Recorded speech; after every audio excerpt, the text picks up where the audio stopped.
Arestado ang isang lalaking sangkot umano sa ilegal na bentahan ng baril sa Quezon City. May unang balita si James Agustin. Pinuntahan ng mga operatiba ng District Intelligence Division ng QCPD at Holy Spirit Police ang isang bahay sa barangay Pasong Tamo, Quezon City. Yan ay para isilbi ang search warrant sa 24 anyos sa si Richard Maasin.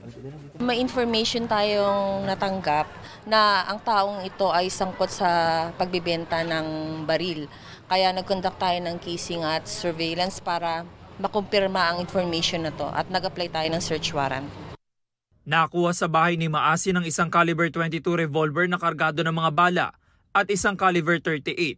Lumalabas sa investigasyon natin na itong dalawang baril na nakuha sa suspect ay walang lisensya, kaya isasailalim to sa ballistics examination para malaman natin kung ang mga baril na to ay nagamit sa iba pang klase ng krimen.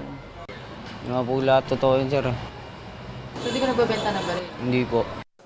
Nakulong na noong nakaraang taon ang suspect dahil sa pagsusugat.